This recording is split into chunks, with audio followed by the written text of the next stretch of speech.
Nakaranas ka na ba, kaibigan, na gusto mo lang namang itama yung mali at sabihin yung tama, pero sa bandang huli lumabas na ikaw yung mali? Gusto mo lang namang tumulong at concern ka, pero hindi ka naintindihan at ang sama-sama ng loob mo at ayaw mo nang umulit. Pero kaibigan, ang payo sa atin ng Bible ay patuloy lang sa pag-ibig at pagiging concern. At kasama ng pagiging concern ay sabihin talaga yung tama dahil ayaw nating mapahamak yung mga mahal natin sa buhay. Kaibigan, sa pag-uusapan natin ngayon, alam ko magugulat ka sapagkat ito ay 101% na hindi kasang-ayon ng karaniwang paniniwala ng maraming mga tao.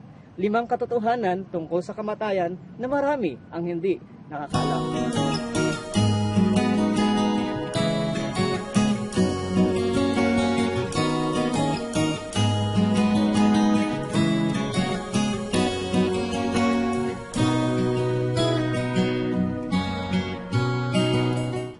Sangayon sa Ecclesiastes chapter 9 verse 5, ganito ang ating mababasa. Sapagkat nalalaman ng mga buhay na sila'y mga mamatay, ngunit hindi nalalaman ng patay ang anumang bagay, ni mayroon pa man silang kagantihan sapagkat ang alaala sa kanila ay nakalimutan. Hindi lahat ng tao ay komportable na pag-usapan ang tungkol sa kamatayan, ngunit alam nating lahat na tayo ay mamamatay. Ito ay isang bagay na sadyang hindi maiiwasan ng bawat isa sa atin.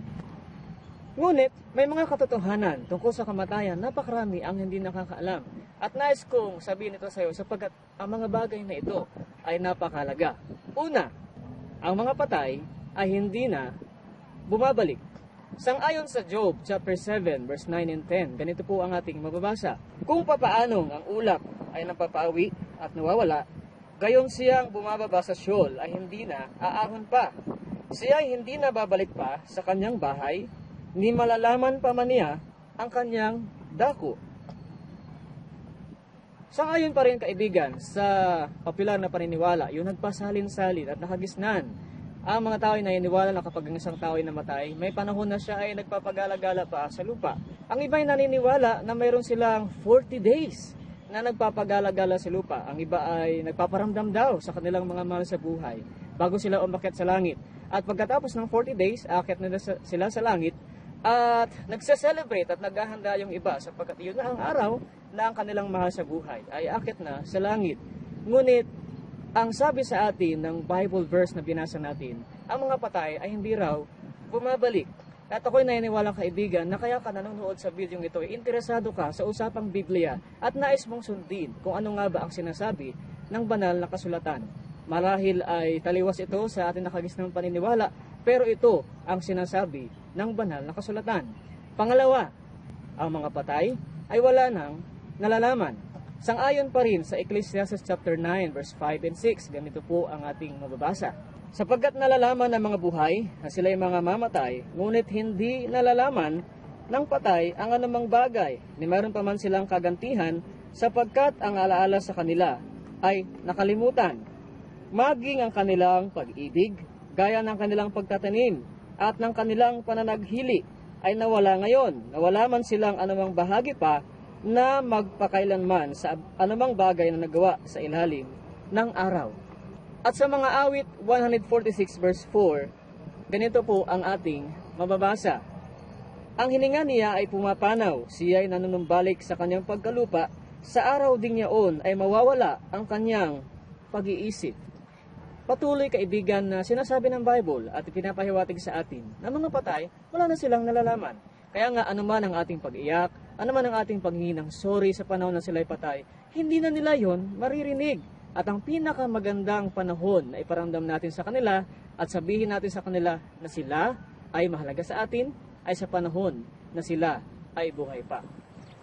Ang ikatlong katotohanan tungkol sa kamatayan, kaibigan, na nais kong ibahagi sa iyo, ang mga patay ay wala pa sa langit at wala pa rin sa impyerno. Marahil ang bagay na ito ay bago sa iyong pandinig at taliwas sa popular na paniniwala. Ngunit alam kong, kaibigan, sasang-ayon ka kung sabihin ko na hindi dahilan na bago sa pandinig natin at hindi sang-ayon sa popular na paniniwala, ay ituturing na natin na mali. Siyempre, yan po ay nakadepende sa biblical na ebidensya. Ano nga ba ang sinasabi ng Bible? Sa Psalms 115 verse 17, ganito po ang ating mababasa. Ang patay ay hindi pumupuri sa Panginoon, ni sino mang nabababa sa katahimikan. Kaibigan, kung halimbawa ang mga patay ay nasa langit na ngayon o yung mga mabuting namatay nasa langit na ngayon, hindi bagat logical na isipin lamang natin na ang isa sa mga ginagawa nila sa langit ay pumupuri sa Diyos. Ngunit sangayon sa author ng Psalms, ang mga namatay ay hindi raw pumupuri sa Panginoon. Kailan nga ba dadalhin ng Diyos sa langit yung mga namatay na mabuti? Sa 1 Tesalonica 4:16, ganito ang ating mababasa. Sapagkat ang Panginoon din ang bababang mula sa langit na may isang sigaw, may tinig ng arkanghel at may pakakak ng Diyos. At ang nangamatay kay Kristo ay unang mga bubuhay na mag-uli. Kaibigan, tunay at walang pagsalang dadali ng Diyos sa langit yung mga taong matuwid at mga mabuti. At iyon ay hindi mangyayari sa panahon ng kanilang kamatayan, bagkus sa panahon po ng muling pagbabalik ng ating Panginoong Hesus. And by the way, gusto ko rin sabihin sa iyo, ano ba ang ibig sabihin ng matuwid o righteous sa Bible? Yung mga taong righteous sa Bible, kaibigan, ito yung mga taong binigyan ng righteousness. Hindi galing sa kanila yung righteousness na iyon, sapagkat sila ay makasalanan at nagkamali. Binigyan sila ng righteousness. Kaninong righteousness?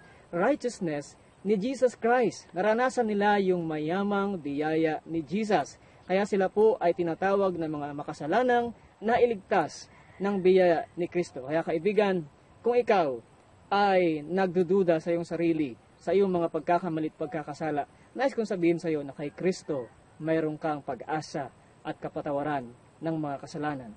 Ito yung mga dadali ng Diyos sa langit, yung mga taong nagtiwala at sumunod sa kanyang kalooban sapagkat sa kanyang napakayamang biyaya sa kanila. At iyon ay mangyayari sa panahon ng pagbabalik ni Jesus. Kaibigan, isipin natin ito. Halimbawang, nasa langit na yung mga taong matuwid sa panahon ng kanilang kamatayan. Hindi bagat sino pa yung babalikan ni Jesus sa panahon ng pagbabalik kung sila ay nasa langit na. At number 2, isipin din natin, kung nasa langit na yung mga taong matuwid, hindi bagat hindi magiging sakdal yung kanilang kaligayahan sa langit sapagkat nakikita nila tayo, yung kanilang mga mahal sa buhay, nasa lupa, naghihirap, nasasaktan at namimigati, hindi po magiging sakdal ang kanilang kaligayahan sa langit. At masaya tayo na malaman ang katotohanan na wala pa pala yung mga mahal natin sa buhay na matuwid na nasa langit na. At kailan naman dadalhin ng Diyos sa impyerno yung masasama?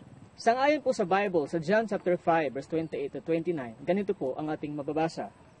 Huwag ninyong ipanggilalas ito, sapagkat dumarating ang oras ng lahat ng nasa libingan ay makaririnig ng kanyang tinig, at magsisilabas ang mga nagsigawa ng mabuti ay sa pagkabuhay na maguli sa buhay, at ang mga nagsigawa ng masama ay sa pagkabuhay na maguli sa paghatol.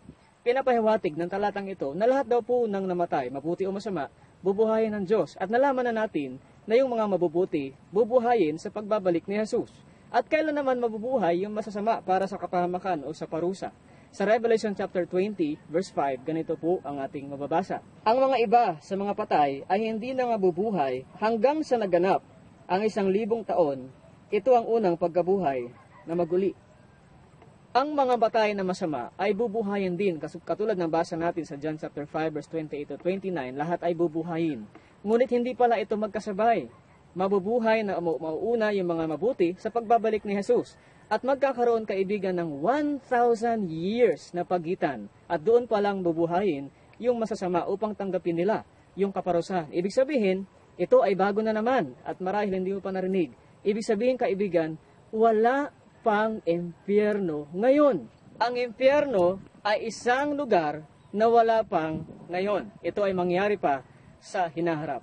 Sa mga susunod na mga videos, pag-uusapan natin ano nga ba ang mga detalye ng tungkol sa impyerno. Ngunit ngayon ay pinag-uusapan natin ang mga detalye tungkol sa kamatayan. Kaya ibig sabihin, kaibigan, ay pinapaniwalaan natin na ang mga namatay ay wala pa sa langit at wala pa sa impyerno. At sila ay nasa libingan at naghihintay ng pagkabuhay na mag-uli sa pag-asa, sa buhay na walang hanggan o sa kaparusahan sa apoy ng impyerno. At ang kaisipang ito ay dinadala tayo sa pang-apat na puntos o sa pang-apat na katotohanan.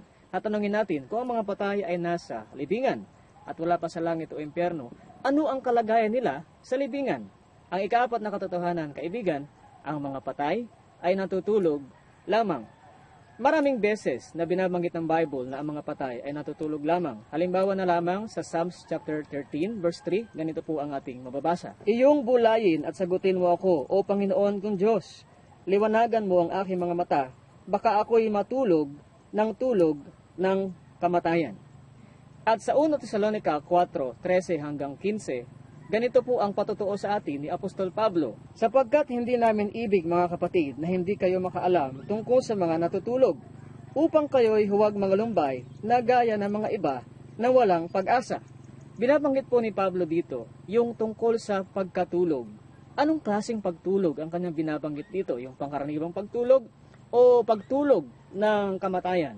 Magiging malinaw po pag binasa natin yung talatang 14 at 15 na ito ay pagtulog ng kamatayan. Pakinggan niyo po ano? Sapagkat kung tayo'y nagsisampalatayang si Jesus ay namatay at nabuhay na mag-uli, ay gayon din naman ang nangatutulog kay Jesus ay dadalhin ng Diyos na kasama niya. Sinasabi ng kasunod na talata ng 14, ang pinag-uusapan dito yung pagkabuhay na mag-uli. Kaya malinaw, kaibigan, na ang pinag-uusapan ditong pagtulog ay hindi po yung pagtulog na karaniwang pagtulog, kundi pagtulog ng kamatayan. Kaya pala, sabi ni Pablo, huwag tayong malumbay na katulad ng iba, sapagkat yung mga namatay kay Kristo ay meron pong pag-asa ng buhay, ng pagkabuhay na mag-uli. Ang Panginoong Hesus ay meron ding patutuo tungkol dito. Sa John chapter 11, verse 11 to 14, ganito po ang ating mababasa. Ang mga bagay na ito ay sinalita niya, at pagkatapos nito ay sinabi niya sa kanila, si Lazaro, na ating kaibigan, ay natutulog. Ngunit ako'y paroroon upang gisingin ko siya sa pagkakatulog. Binabanggit din po ng Panginoong Hesus ang salitang pagtulog. At muli nating tatanungin, anong klaseng pagtulog ito? Pangkaraniwang pagtulog o pagtulog ng kamatayan? Pansinin po natin yung talatang 12. Sinabi ng mga alagad sa kanya, Panginoon, kung siya ay natutulog, siya ay gagaling. At sa talatang 13, sinalita nga ni Jesus ang tungkol sa kanyang pagkamatay, datapwat sinapantahan nila na ang sinalita ay karaniwang pagtulog. Hindi pala pagtulog na karaniwang pagtulog ang sinasabi ni Jesus dito, kaibigan, bagkos ay pagtulog ng kamatayan. Kaya maliwanag na sinabi ni Kristo sa talatang 14, nang magkagayoy, sinabi sa kanila ni Jesus ng malinaw, si Lazaro ay patay. Nung una, hindi naintindihan ng mga alagad. Nakala nila na karaniwang pagtulog lang yung sinasabi ni Jesus. Pero yung pala ay pagtulog ng kamatayan. Kaya sinabi ni Kristo ng diretsa, si Lazaro ay patay. Pero ang salitang ginamit ni Jesus ay pagtulog. Kaya pala, kaibigan, ng mga namamatay ay hindi na bumabalik. Kaya pala, kaibigan, ng mga patay ay wala nang nalalaman, sapagkat sila ay nasa kalagayan ng pagtulog at sila ay nasa libingan at sila ay naghihintay lamang ng muling pagkabuhay para sa buhay na walang hanggan o sa apoy ng impyerno. Ang panghuli at napakahalagang katotohanan, kaibigan, na nais kong malaman mo at ayaw kong kalimutan na sabihin sa iyo ay ito: merong pag-asa sa likod ng kamatayan. Nabasa natin kanina, sabi lahat tayo ay mamamatay. At alam natin, at sadyang mamamatay tayo. Hindi natin alam kung kailan, kung saan, o kung paano. Lahat tayo mamamatay, masama man o mabuti. Ngunit ang kaibahan ng mga taong nanampalataya kay Jesus, meron silang pag-asang tinitignan. Tumitingin sila na isang araw ay mabubuhay silang muli kung sila man ay mamamatay. Ang sabi po sa John chapter 11 verse 25, ganito po ang sabi. Sinabi sa kanya ni Jesus, ako ang pagkabuhay na maguli at ang kabuhayan. Ang sumasampalataya sa akin, bagamat siya ay mamatay, gayon may mabubuhay siya. Ibigan, sa huling bahagi ng video ito ay nais kong sabihin sa iyo, hindi talaga natin maiwasan ang katotohanan ng kamatayan. Ngunit tinatawagan ka ni Jesus at nais ni Jesus magkaroon ka ng buhay na walang hanggan. Meron kang pagpili na dapat gawin. Tatanggapin mo ba si Jesus sa buhay mo o tatalikdan mo si Jesus? Malinaw po ang Biblia na ang buhay na walang hanggan ay kaloob ni Kristo para sa iyo at ayaw niya na mapahamak ka. Nawa dalangin ko na ikaw ay magpasya na tanggapin si Kristo sa iyong buhay na Panginoon na tagapagligtas, sapagkat kaibigan, si Kristo lang ang ating pag-asa, si Kristo lang ang ating kaligtasan, si Kristo lang ang ating buhay na walang hanggan.